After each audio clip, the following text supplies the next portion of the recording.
For this assignment, I decided to look at one-to-one correspondence teddies. In the background today will be my handout. So first off, the case study student. The case study student's name is Rebecca. She's in kindergarten at a mainstream school. She is very sociable and she also has Down syndrome. So when we look at her strengths, she can write a name, read some of her sight words, and can count to 5. Some of her challenges include getting tired throughout the day and one-to-one correspondence. So why did I pick this activity? As one of her challenges is one-to-one correspondence, this is why I chose this activity. One-to-one correspondence is an important skill that needs to be learnt before progressing onto harder maths topics.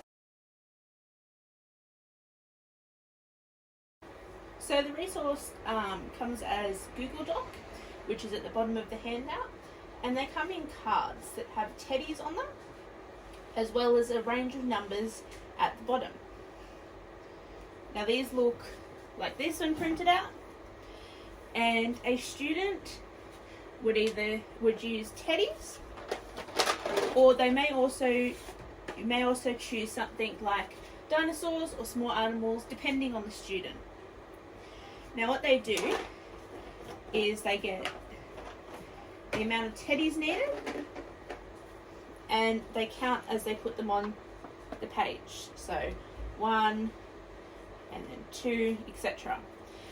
When they get to the end of all the teddies, they find the end number. So in this case, it is 9.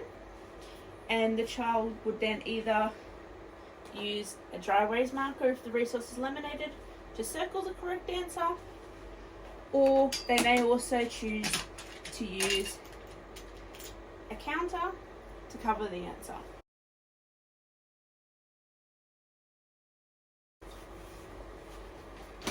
So why is this resource good?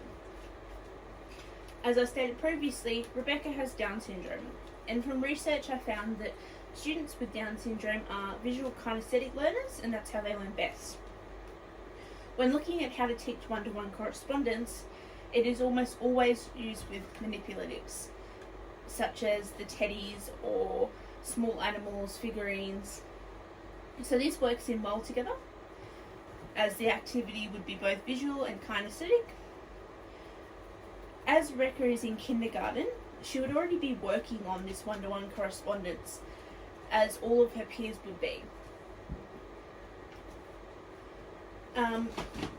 Although Rebecca would be working up to the number 5, as that is her current strength, other students may be working beyond this. Alongside using this activity, in the classroom, rote counting up to 10 and potentially 20 would also be being taught, which means Rebecca could progress up to the harder task cards as she was ready for this stage. With her being 5 and in kindergarten, teddy bears or other small animals or something that Rebecca would be interested in could be used as an engagement idea. So how did I create this resource?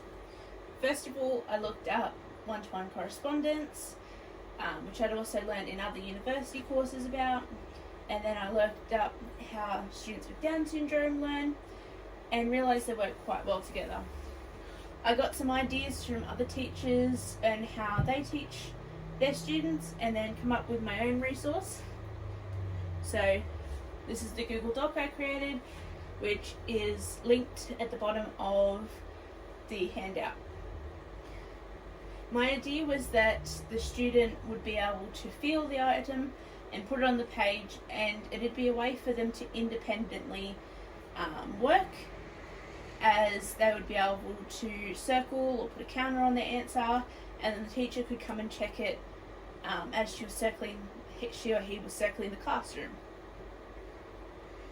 Now for Rebecca, initially she'd be working on bears up to the numbers 5, but then as she progressed and the class learnt numbers up to say 10 and 20, there could be more bears added and different cards used.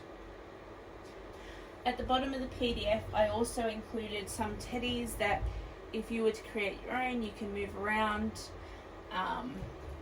to make your own boards.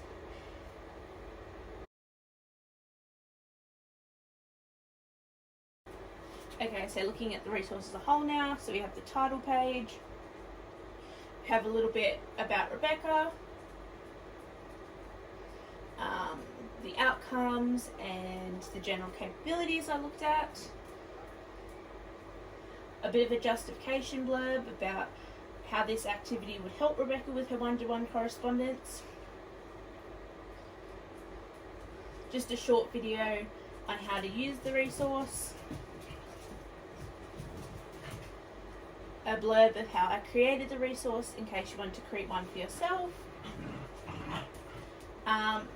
Finally, a link to the Google Doc, like I've been showing in this presentation, and if you'd like to use this, please save it and then edit it yourself, as well as the resources I used.